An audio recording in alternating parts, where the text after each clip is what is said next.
So I just wanted to take you through the step-by-step application process for the international master's degree programs in Finland. So the ones that are taught in English, because the applications are different for the English language taught ones and the Finnish language taught ones, at least to the programs that I'm applying. So first things first, the application window for these master's programs are between December and January. So you're gonna kind of start wanting to look into these latest December, I'd say. Sometimes even earlier, because some of them do require a letter of recommendation, although a lot of them don't, some of them do. So the ones that would require this, you would want a little bit more extra time to get the materials that you need for your application. Now, I've just gone through the application process to 2 schools now.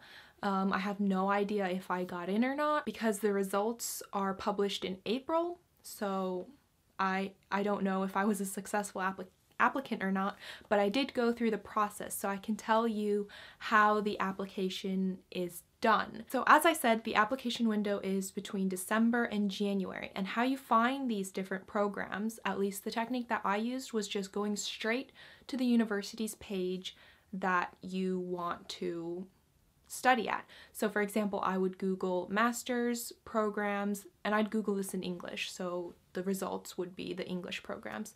So I Googled, for example, master's programs in Helsinki, and then you'd click on the University of Helsinki's page. They would list all the master's degrees that they have, and then you click on the ones you're interested in, and then there'll be like link there where it would say apply now. You click on the apply now and it will take you to the application page. So some of them, the application is straight on the website. Some of them take you to another website called studyinfo.fi, which is kind of like a portal, I guess, where they have a lot of different degrees in Finland, and it's kind of like UCAS, I guess, in a sense, that is kind of like a bit more centralized system. But again, because it's master's, you're applying to only one degree at a time, so each application that you do is really tailored towards that specific degree that you're applying to, because your application only goes to one institute at a time. So I would really recommend just going straight to the university's web pages and looking through their master's degrees and getting information from there on where you would want to apply to. So some examples of universities in Finland would be, for example, the University of Helsinki. They have Aalto University, which is also in Helsinki. There is the University of Tampere and Turku. There's the University of Jyväskylä. You have the the University of Eastern Finland. They have the University of Oulu. They have the University of Rovaniemi. Like, there's a lot of universities, actually, if you start looking into it. And there's a lot of applied, what was it called on my one video? Someone told me the correct name. University of Applied Sciences. The programs in Finnish, the applications that I saw, for at least for psychology, open up in March. So there is a bit of a difference between them. Now, the English language master's programs, at least for this batch, so 2019-2020, I guess, tuition fee is free for Finnish citizens and EU citizens. So if you hold a citizenship from an EU country or a Finnish country, or from Finland, then your tuition fee will be covered. If not, you'll pay international fees, which I think range, it's different in each university. I think it can range from, I don't know, I saw like 9,000 all the way up to like 15,000, 16,000. But then again, I wasn't looking at the international fees because it didn't apply to me, so I would check. It'll be like a case-by-case basis, I think. So each university is going to have their own fees. Obviously, Helsinki is going to be more expensive, and the universities outside the capital are going to be less so. So actually, talking about the application itself, I'm just going to give you an example of one of the applications that I filled out, and for both of the schools, it was very similar. So now, I'm just going to generalize and say it's most likely going to be the same because I'm also doing one for the UK and it's very similar to this as well. So I'm assuming they're all going to be asking fairly similar things. So these are the kind of the things you're going to want to think about beforehand. So some of them, it'll give you a choice of the top language. So if you're wanting to do it in English, make sure you click on English. Then it's just going to ask a bunch of demographics like name, gender, nationality, just basic demographic information like that. Then they're going to ask you for your educational background. So this is going to be, if you're applying for master's degrees, they're going to want to know what your bachelor's degree was. They're going to want to know where you did it, what language you completed your degree in, and they're going to want a transcript. So a transcript is an official document that your university has that lists all the subjects that you took and your grades that you got in those subjects. So as for me, I haven't graduated yet, so I didn't have a finalized transcript. So what they ask people to do in my position is just to send the transcript from years 1 to 3, so what you have so far, and then once you graduate, if you get accepted, you'll kind of get a conditional offer until you graduate, and then you would send your diploma once graduated, and then you'd get a finalized position based on that. So it's a little bit different.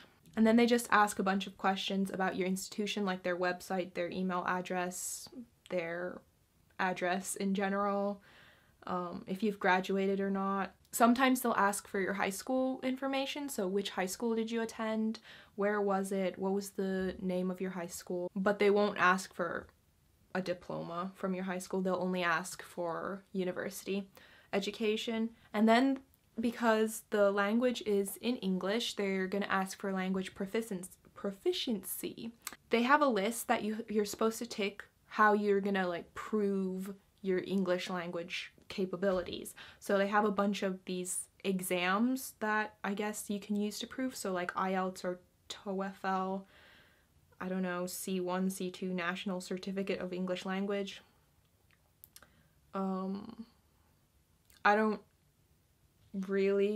I've never done an English language exam. Obviously, I'm a native speaker, but they didn't have a box to check for native speaker.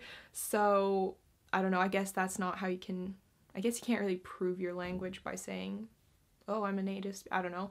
What I checked was bachelor's degree that's taught and assessed in English. So what you do is you have your university send, well, in my case, my transcript already had like a little text in it that said all courses taught and assessed in English. And obviously I'm going to a university in Scotland where the language is English, so I clicked on that box that would, you know, prove that my English is up to par and I'm able to study in English at master's level. So yeah, you can use a PhD that you've done in English, master's you've done in English, bachelor. Oh, yeah, so you can use like any higher level education that you've completed as proof that you can do English. They also have, if you've done the IB program, that's also proof. So they have a bunch of different options you can pick, I guess. And then they're gonna have program specific questions. So these are going to fall under things such as your personal statement. So a personal statement is basically they ask you a few questions and then you're supposed to write, you know, in a paragraph or a few paragraphs your answer to it. In this specific, I'm just looking because I took pictures of my application. In this specific master's program I applied to, they asked, there's one question falling into 4 categories. So they asked me, why are you applying to this master's program? How do your previous studies enable you to succeed in the studies of this master's program? How do the studies in this master's program complement your previous studies? And then please specify how studying in this master's program would further your career objectives. So those are the 4 questions that they asked, and you're supposed to answer that in 8,000 characters. Including spaces. So that was about a page, one A4 page on Word for me.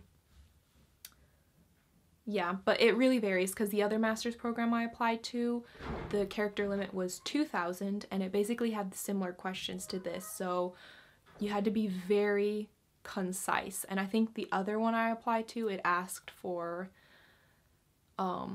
previous statistical or mathematical knowledge that I had. Because in psychology we need a certain level of like statistical knowledge to do research and stuff.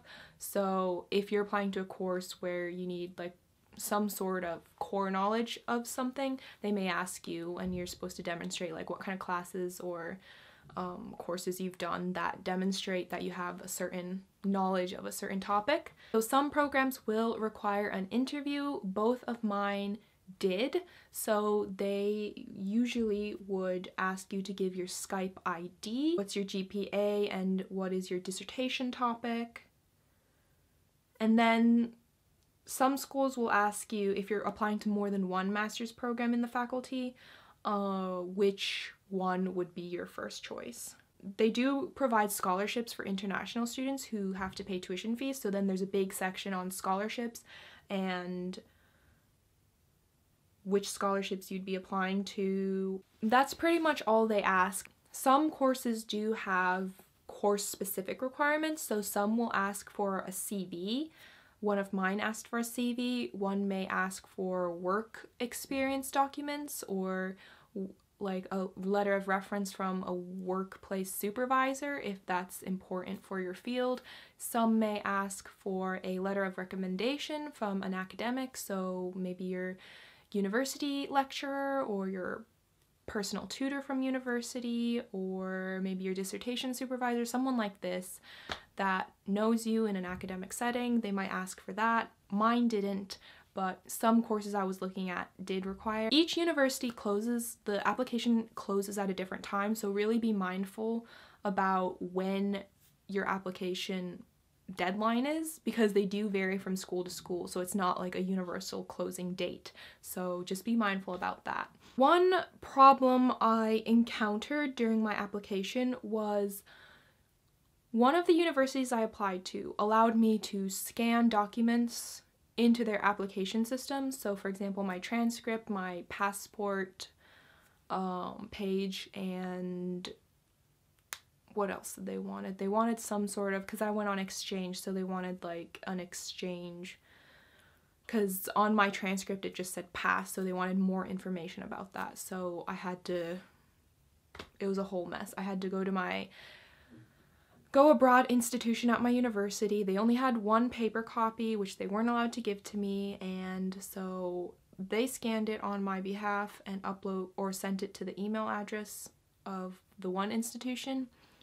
So that was all good and dandy, but the other university, they wanted either the original copy to be sent straight to them, or they wanted a copy that was somehow approved through a certain like electronic system, which we don't have. So it was, oh my goodness, it was a total nightmare. So after my application, there's like a period of time where you can like supplement your application, so you can like upload your transcript, you can upload these extra documents that you may not have ready already by the end of the application period. So they give you like a few weeks afterwards to send in these documents. After I had uploaded all my documents, they sent me an email there and they were like, well, we're gonna need more information about this transcript of yours because the exchange credits are a little, we don't accept just a pass, we need like more information about this. And I was like, well, okay. And so I emailed them with the headline urgent. Didn't hear from them, so I tried calling them on multiple occasions during the 2-hour time period window that they had provided. Rang and rang and rang. Nobody ever answered whenever I tried to call them. And then the day after the application closed, because I had done the whole like my go abroad institution submitted like as officially as they could straight to this institution. And then they emailed me saying, well, thank you for applying, but basically we're rejecting you because it's not official enough. And I was like, okay, that's great, but thank you for, first of all, replying to my email before the deadline, and second of all, thank you for answering the phone when I called you multiple times. And then a week or so later, they email me and they're like, we're sending your application on to the faculty because it's only 30 credits, and we decided that because it's only 30 credits, we'll let it slide this time. And I'm like, basically it was just one big mess. Just make sure all your documents are well in order before you're applying to relieve you from any hassle. So yeah, that is my step-by-step guide for applying to master's programs in Finland. Hopefully that was helpful. If you have any more questions about the process or how to do it, please leave it in the comments below. I'm happy to help. I guess that just about concludes this video, so till next time.